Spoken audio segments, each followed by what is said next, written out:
Hey everybody, it's time for another real life superhero RLSH video intro for reviews, rants, and various topics with a brand new real life superhero RLSH costume. And this costume is both a winter and fall rock and roll costume and a spring and summer comic book based costume. Once again, for those of you who follow me on Facebook and other forms of social media, you've seen this costume and you've heard or seen the name that goes with this costume. The name that goes with this costume and gimmick will not be revealed in this video for people watching on YouTube, but for those of you on Facebook, you already know the intro songs will be the same. And as for the costume, it's the same. It's another baggy khaki suit. Only this time, instead of a sweat jacket and zipper, I have my Letterman jacket with tape to make it more rock and roll comic book. Hollywood, etc. And there are various other reasons. I have several key portions of the jacket taped up, but I'm not going to reveal that in this video. So, with that being said, let me get started right now.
Hey everybody, it's now time for the large real life superhero version of my Dragon Ball Evolution characters, good to evil list. This will be just a super large remake of my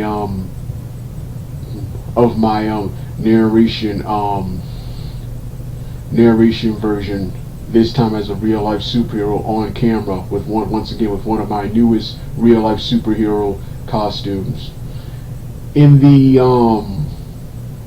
intro I was wearing, in the intro you just watched, I was wearing baggy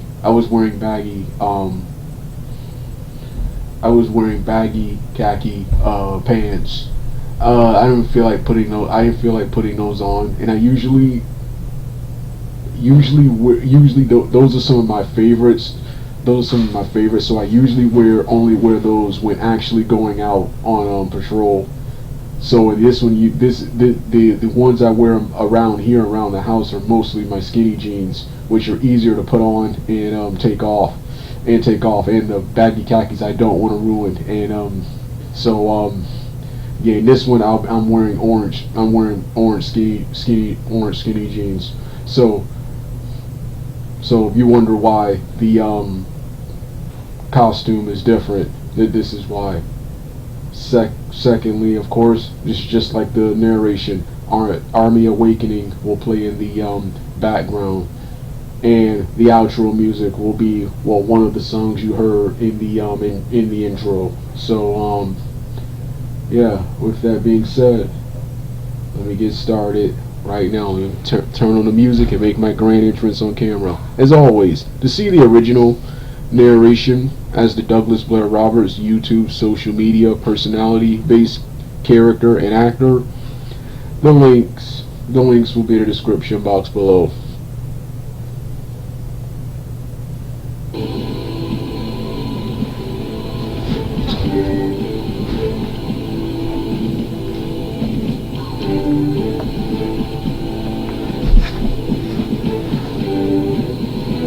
Like I said in part one, like I said in the short part one narration as the Douglas Blair Roberts YouTube social media personality based character and actor.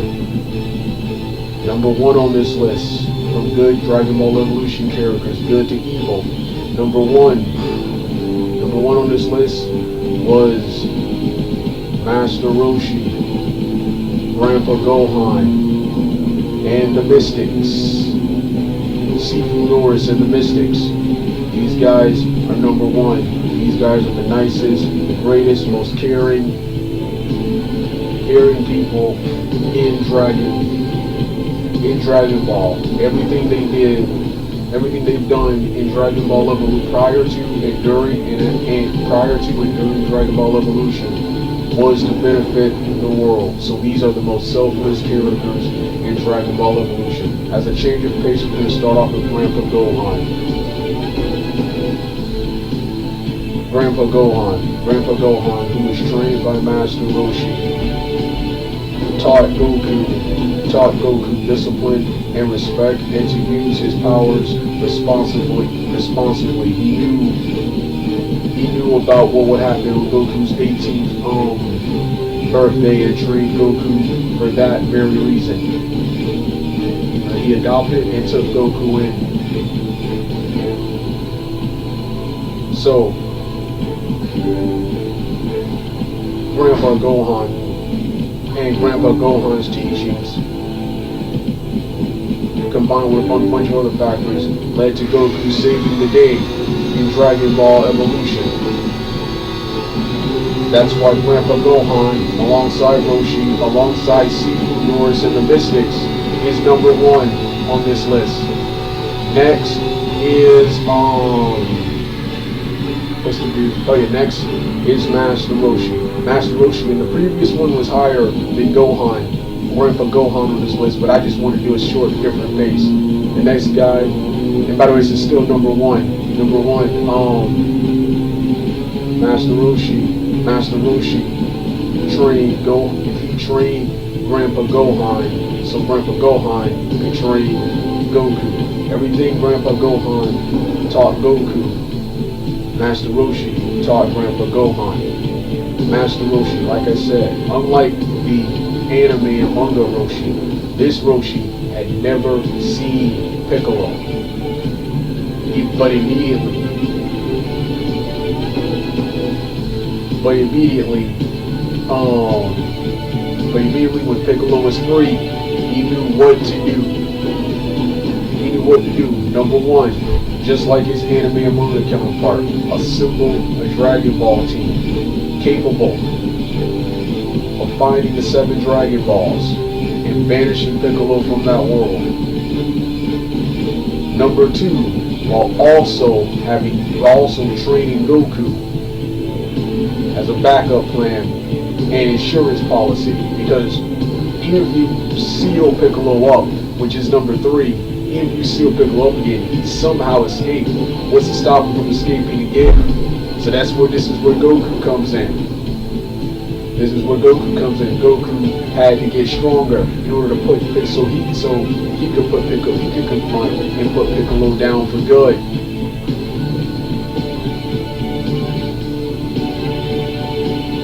Which is the next one. He conjured up the Mafuba. He got together with Sifunoris and Mystics to conjure up the Mafuba. Conjure up the Mafuba. He used his powers to revive Goku, who got shot by Mai. With Yamcha's flying gene, they journeyed to the Dragon Temple, and he quickly interrupted Piccolo's prayer, not even letting Piccolo start the prayer to summon the Dragon Balls. Summon the Eternal Dragon. Then he tried to seal Piccolo up with the Mafuba, got him good, and then his last act, under his last dying breath, he got Goku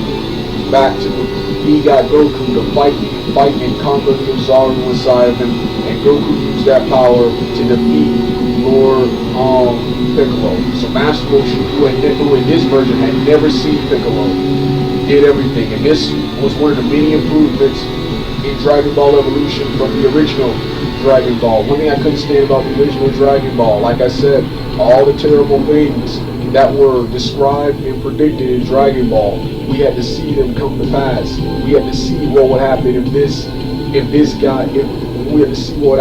certain things happened. We had to see what would happen if Piccolo is reawoken into the world, is unleashed into the world. We had to witness the horror of what would happen if Cell is allowed to achieve his perfect form. We had to witness what would happen if Majin Buu is unleashed into the world and him annihilating the human race in under 1 minute with multiple ki blasts. So that's why number one, that's one of the things I love about Dragon Ball. If you're a Piccolo said, we don't gotta see all that. We don't gotta imagine. We gotta see all that. He never saw any of that, but he immediately knew what to do and how to deal, and how Master Roshi immediately knew what to do and how to deal with Piccolo. He immediately knew what to do, and he did the most. And that is why the next guy is Sifunoris. He trained Master Roshi, who trained Grandpa Gohan, who trained Goku. So like them, they first saw what would happen in 18. And then, like I said in my Dragon Ball Evolution reviews, there's something interesting. You have to go to Dragon Ball Wiki to see what I'm talking about. But there's something else that was interesting about Sifunoris. Subs will never know, but Sifunoris did all that, and that's why his Mystics, Master Roshi, and Grandpa Gohan are all number 1. They are the most selfless characters in Dragon Ball. That's why they are number 1. They have the gold medal of good, and like I said in the narration, groups of people will appear in various spots to make these videos faster. Number 2 is Chi-Chi. Chi-Chi in this version is an easygoing tomboy. Is the most popular girl at school, and is nice and caring to everyone. She's the example of being a popular person, but being selfless. She's that popular person. I went to school and was friends with a lot of people like this.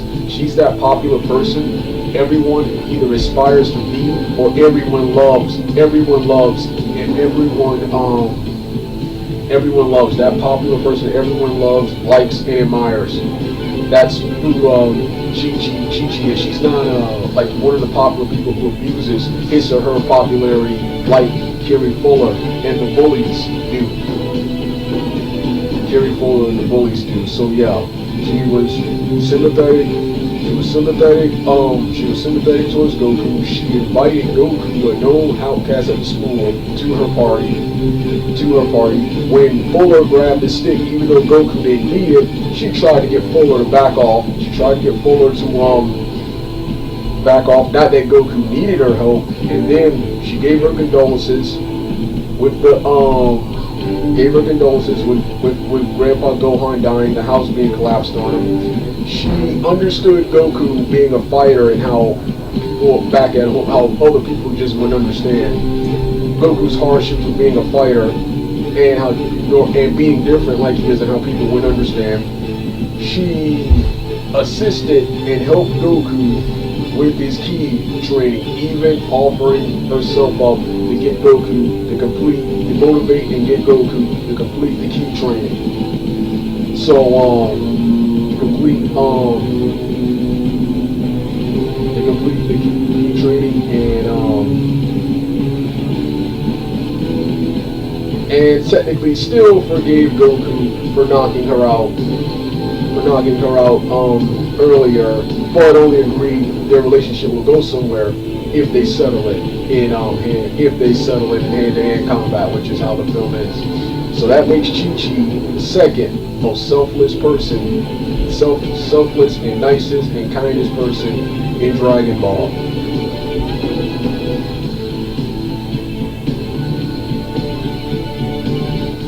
So that's why Chi-Chi is number 2.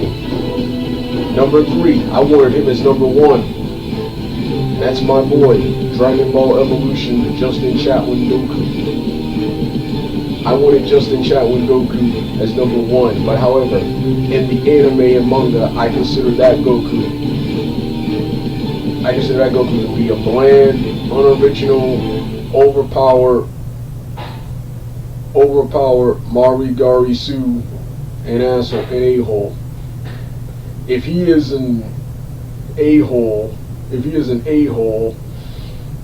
a lowlife and an a-hole in the original Dragon Ball series, then that means he's one here too in Dragon Ball Evolution, because even though Dragon Ball Evolution was vastly different from the original Dragon Ball Evolution is still based upon the original Dragon Ball. So they have to have some resemblance to the original Dragon Ball. And that is why, number 1, that is why Goku is number 3. And Goku in this film, just like Goku in the manga and anime, did a lot of asshole-ish things.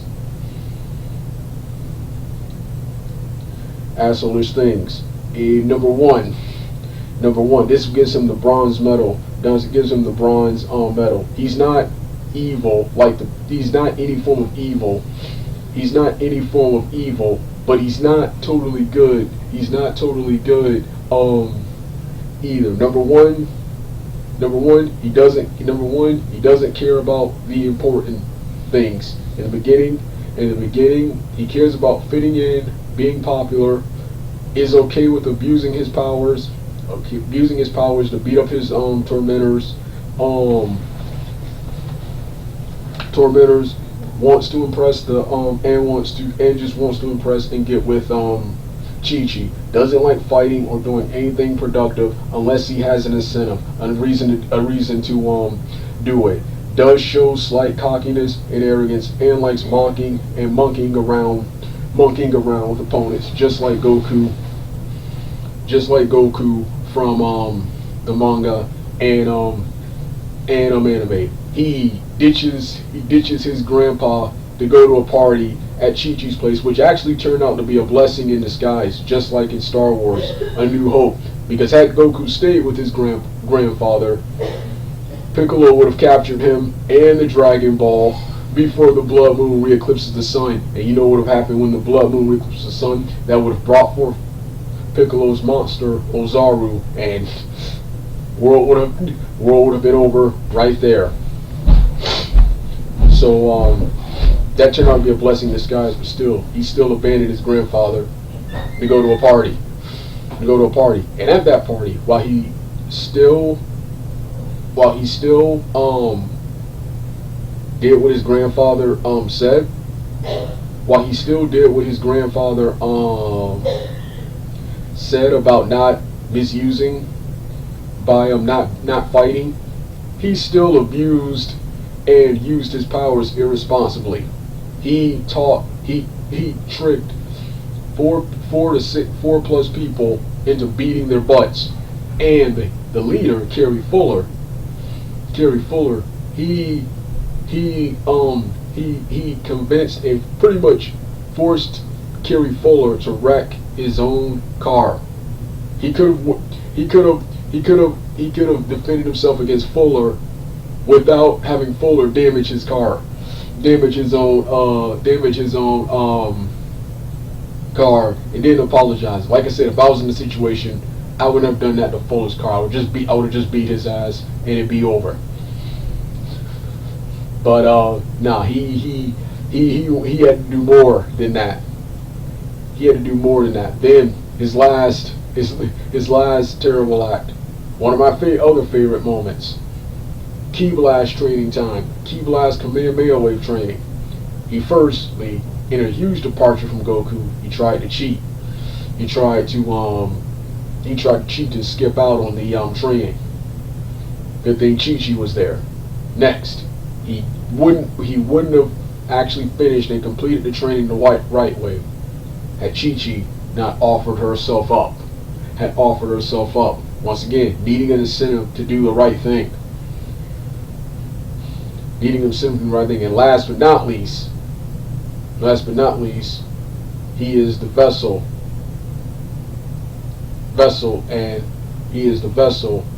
and reincarnation of Ozaru, Piccolo's minion and disciple, who killed a bunch of people. All of that puts Goku. He gives Goku the bronze medal because while he was all those things, he still fulfilled his good acts. He still fulfilled Grandpa's dying wish, and he had the most selfless reason, besides Roshi, for looking for the balls, and that was to do whatever Roshi said and to banish Piccolo from that world and to avenge Grandpa's Gohan's murder at the hands of Piccolo and save the world, fulfilling an old man Grandpa Gohan's dying wish. Next, he offered his services to Bulma when first he told Bulma about the Dragon Balls, the legend of the Dragon Balls. Then he offered his services as a bodyguard for Bulma when he didn't have to do that because he's, like I said, he's fulfilling a dying wish to Grandpa Gohan. But he recognized both him and Bulma. They have different goals, but both of their goals lead down a similar path, and he forged an alliance and friendship with Bulma. To show that he has some ethics, he tried to lecture Bulma about breaking into Master Roshi's house. How you just can't break into someone's house like that. Yeah, showing that he has some ethics and morals. Next, after he gets the last, during the Fulham Warrior battle, he helped Roshi defend not only Bulma but Yamcha from the Fulham Warriors. And when they grabbed the Dragon Ball, Goku,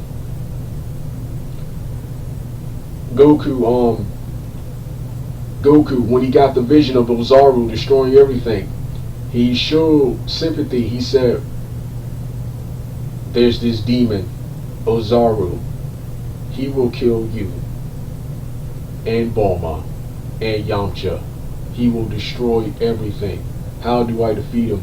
He showed sympathy for Yamcha, who technically moments before robbed them, and is really only in this to get paid, to be filthy rich or sell the Dragon Balls to the highest bidder.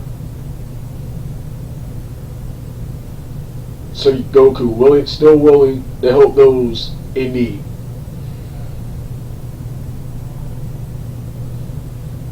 Help those in need. Did not participate in the Toy-San tournament, which is once again, that would be more misuse and abuse of sacred power. Another departure from the manga and anime. But he didn't compete in the tournament because not only did they not have time, but that would be abuse and misuse of power, beating on regular, normal people.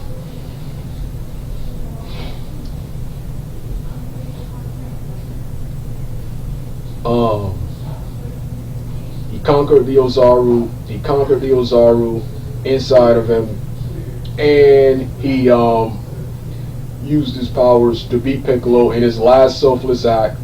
Use the Dragon Ball to resurrect Master Roshi. And that is why Goku has the bronze medal of good. Before I continue, I'm going to briefly take a break to restart the music, the background music.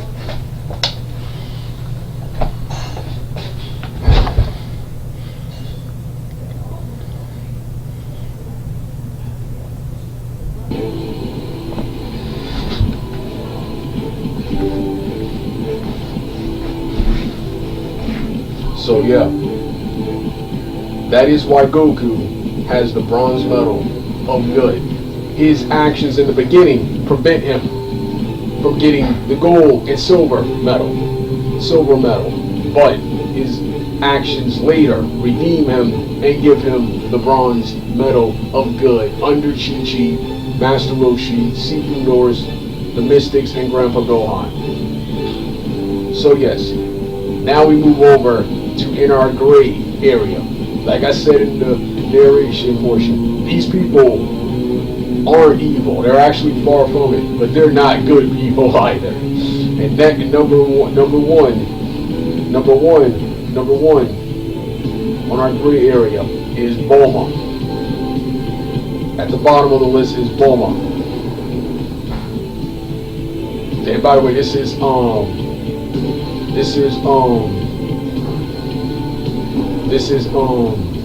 least evil. This is least evil to most evil. So number one is Bulma. Bulma, her place should earn her a place on, like I said in the narration version, her place in the series should earn her a place on the good list. However, she's not on the good list because number one, she's looking for the Dragon Balls for her own selfish means and games, just like the Bulma from the manga and anime. Number two, she throughout the film showed a willingness to, in a departure from the anime and manga, this seems more like not mine, but a launch territory, which I think Bulma in this film is a fusion of. In this version is a fusion of. Bulma wants to use the Dragon Balls. Bulma is willing to walk up to people and shoot anyone. Shoot first, ask questions later. Her first appearance, she was willing. She apologized for it, but was willing to shoot Goku. Was willing to shoot Goku because she thought Goku had her stolen Dragon Ball.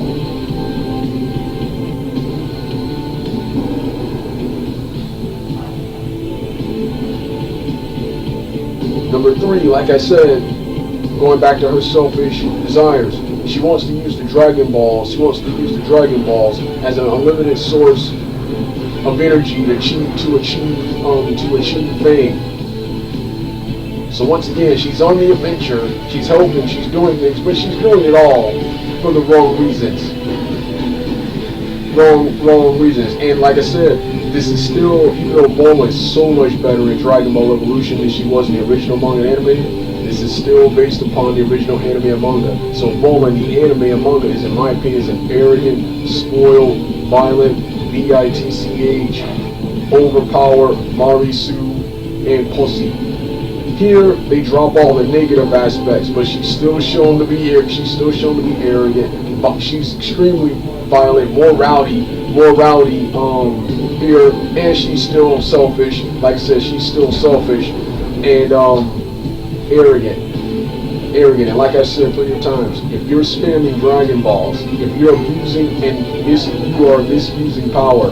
You are misusing power, and that prevents you from being on any good list. There are no reasons except for Roshi's and Goku's reasons to be looking for Dragon Balls. There are no positive reasons to be spamming and looking for Dragon Balls. So while she has a better reason here, as hers was stolen, still,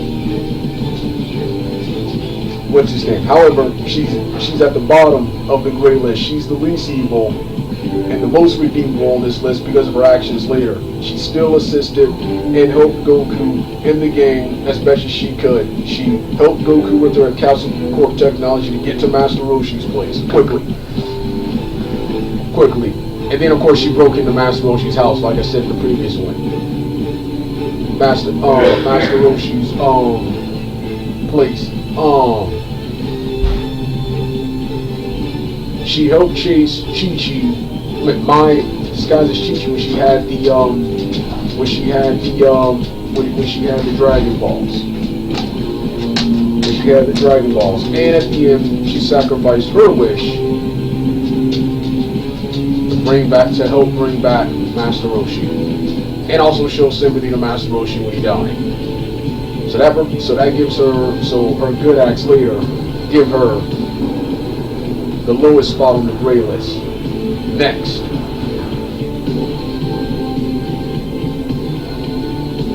is my boy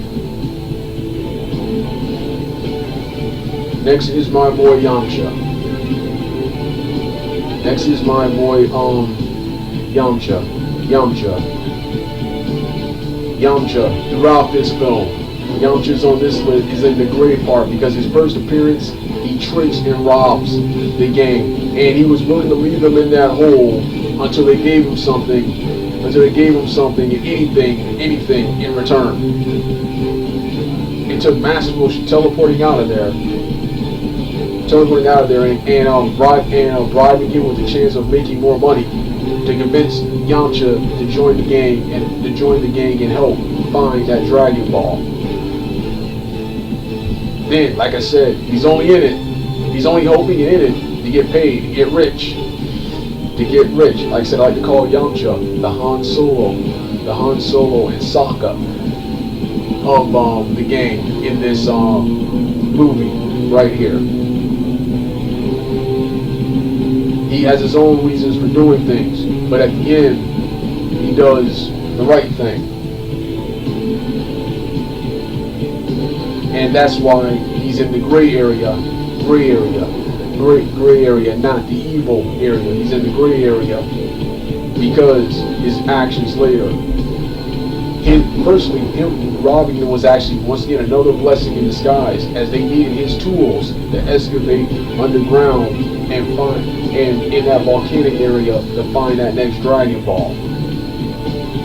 Next, he helped the gang chase Mai disguised as Chi-Chi. Later, they used his flying jeep to get to the Dragon Temple before Piccolo could summon the Eternal Dragon and start the prayer and summon the Eternal Dragon. Next, when Goku transformed into the Ozaru,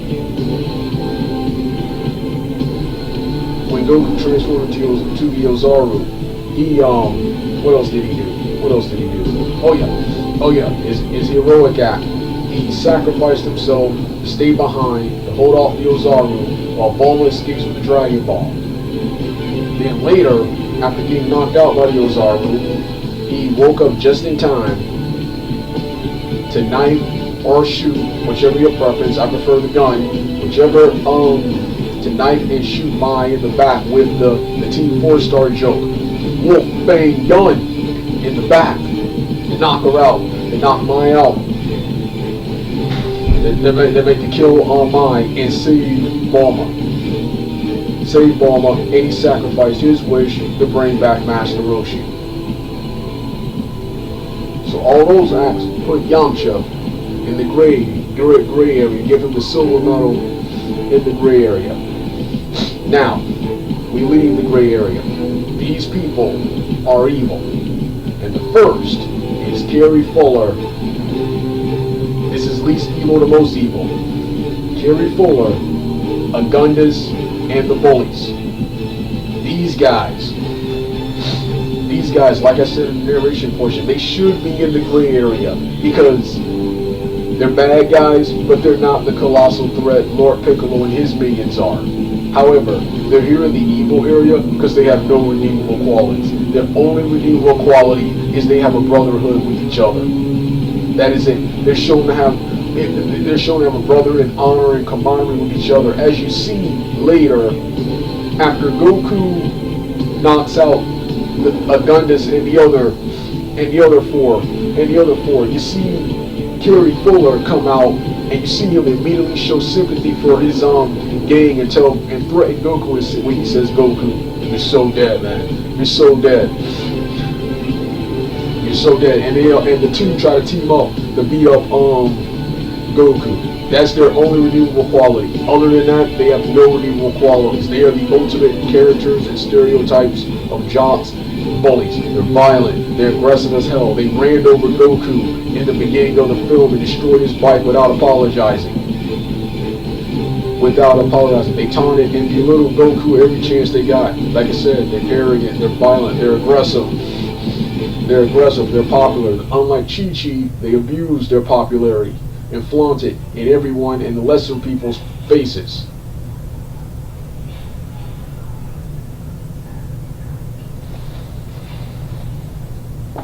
Hold on, let me start the music again.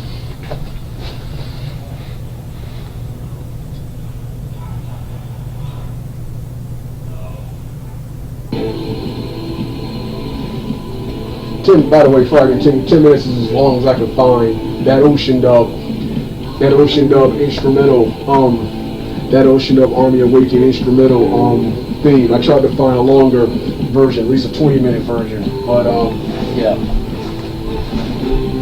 And so yeah, I was talking about Carrie Fuller. And then of course their last good act, Chi-Chi invited Goku to the party. He was invited, just like them. Yeah, the second in command, Agundis and his bullies. They tried to tell Goku to leave the party, even though Goku was invited too. Goku peacefully told him he doesn't want to fight. He's just here to enjoy the party. He's not looking for any trouble. Yet they still insist on provoking him and starting trouble. So like I said, all those actions earn them evil. However, because they're not the colossal threat Lord Piccolo and his minions are, they're at the bottom of the list. And even Carrie Fuller and his gang, they're listed as minor antagonists in the movie. And there's now a series of memes aimed at Carrie Fuller and his gang, where the guys are like, they call his short-lived, his scenes and story arc in the film, the Carrie Fuller arc. And even make other meme jokes like, I wonder what Carrie Fuller's final form is. So, yeah, that's Carrie Fuller, the man.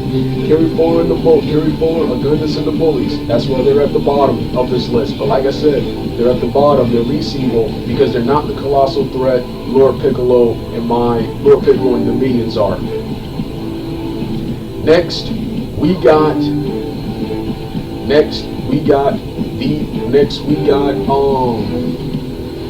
got Ozaru. Ozaru probably should have been in the gray, and he's second on this least evil list is because even though he destroyed, firstly he's on this list because he killed a buttload of people in the past, and he killed Roshi in the present. However, he's on this list because it was Piccolo controlling it. It was Piccolo controlling him. However, he still did these things, but that's Ursa's spot here. And he's also on the evil list is because he tried, and the game does even more with this. He tried to take over Goku's, the good side, the innocent side. Goku tried to take over Goku's body permanently. Goku had to battle him for control and domination of his body, and use his power to defeat Lord Piccolo. But he's just a disciple, which is why he's on the least evil part of this list. But he still did a bunch of things. He killed a bunch of mystics and people 2,000 years ago. In the present, his final act, he terrorized and chased Bulma and Yamcha, and he choked and strangled Roshi to death. So that's why he's here. Ozaru.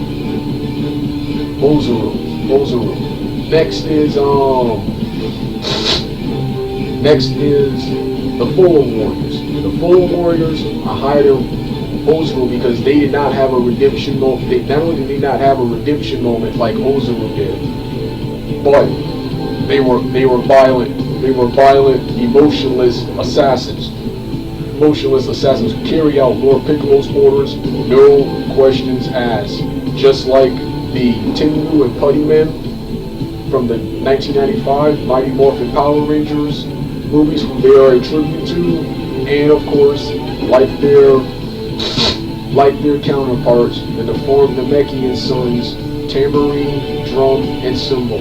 Violent, aggressive, ruthless, cutthroat assassins who carry out Lord Piccolo's orders, no questions asked, and they show no emotion, and they had no redemption scene. Their only purpose in the film was to distract the game long enough so Mai could come in and steal the Dragon Ball.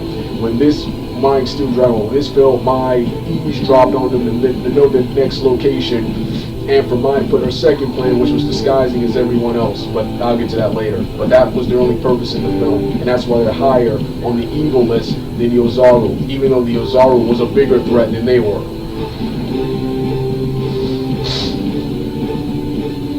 Number 4 on the evil list.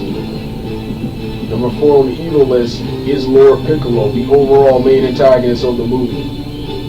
Like I said in the narration portion, he's not number 1 on the evil list. He's not at the top of the evil list. It's because his arc was set up for redemption. He was set up for redemption. Redemption at the end. The ending scene prevents him from being at the ending post-credit scene prevents him from being at the top.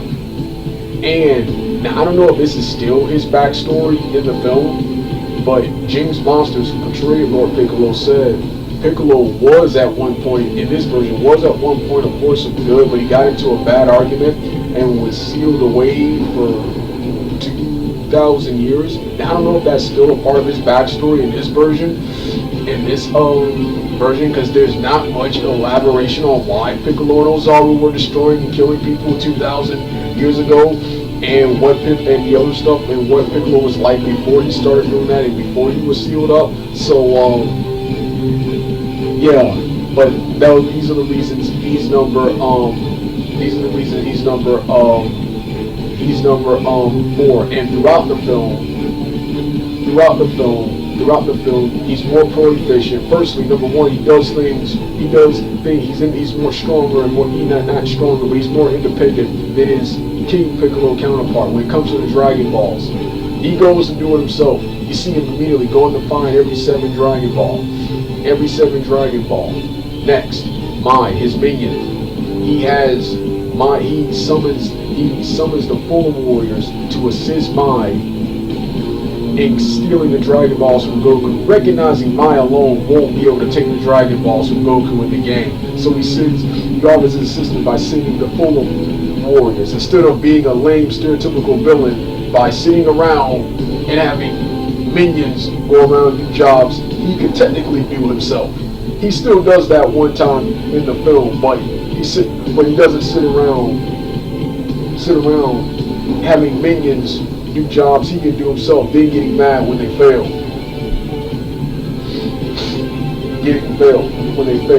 Alright, those are all the positive qualities. And of course, like I said, the resurrection, the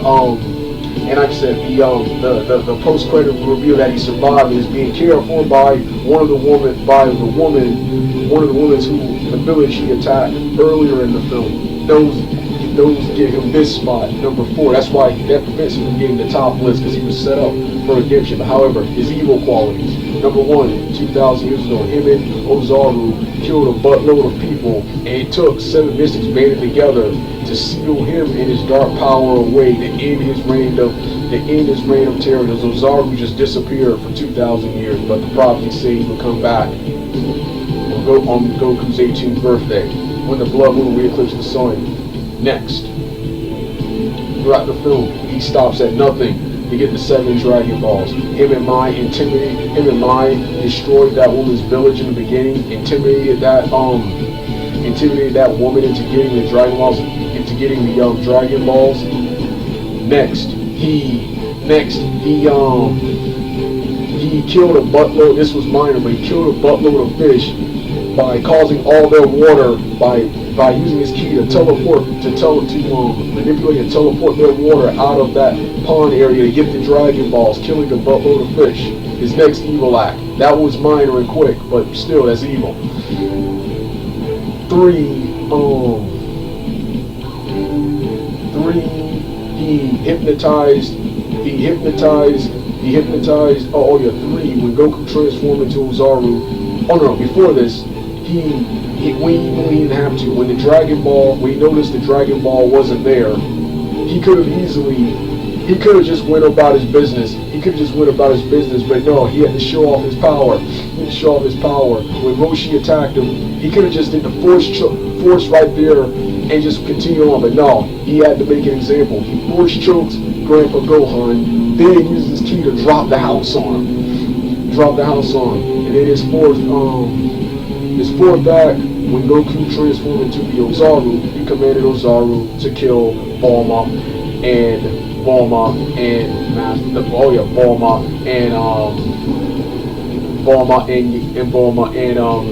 Yamcha. This was, once again, now he could have went over there and did it himself, but he had Ozaru do it. So yeah, that's what this earns Piccolo a spot on this list. But the good qualities about him and the big setup for his redemption story at the end and his backstory, which I'm not sure is still part of his character in this film, prevents him from getting the top spot. Like I said in plenty of videos, the top spot, the gold medal of evil, the top of the evil list, the most evil person in Dragon Ball. Even though Piccolo is the main antagonist and the most powerful, the most evil is Mai. Because Mai had no redemption arc. She is a ruthless, cutthroat assassin who will do whatever it takes to achieve her goal, and will stop at nothing and carries out Piccolo's orders and questions, no questions asked. In the beginning, her and Piccolo once again intimidated the woman into giving her Dragon Ball. Even after the woman giving her Dragon Ball, she appears to shoot the woman. Even after the woman. And before that, she threatened the woman's child. By willing to shoot the woman's child. She killed the guards guarding Bulma's Dragon Ball and made off with it. She probably didn't have to kill him. She just killed him because she could. She immediately dropped out of the tournament, cut Chi-Chi to get her samples, transformed into her, stole the Dragon Balls, pretended to be the real Chi-Chi, which caused Goku to attack the real Chi-Chi and shot Goku in the head. And shot Goku in the head and tried to kill Bulma later in the film. Her only redeemable qualities are, number one, like I said, she is freely loyal and stops at nothing.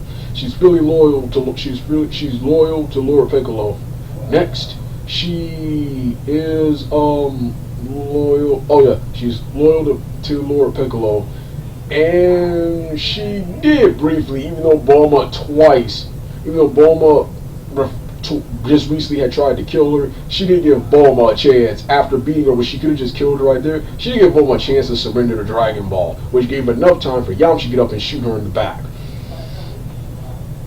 But all of those things make mine the most evil character in Dragon Ball Evolution, because she got no redemption arc. She got no redemption arc. There were some Wikipedia summaries, and they've been deleted, so I guess it's not true that the woman at the end could have been mine in disguise, but that's nowhere to be proven, and now that's been removed. All of them say that she was killed by Yamcha and Grandpa Gohan. So Mai has the gold medal of evil, even though Lord Piccolo is the overall main antagonist of the film in Dragon Ball Evolution. So yes, this has been my real life superhero of Dragon Ball Evolution, good to evil. You don't want to hear the rest of the music?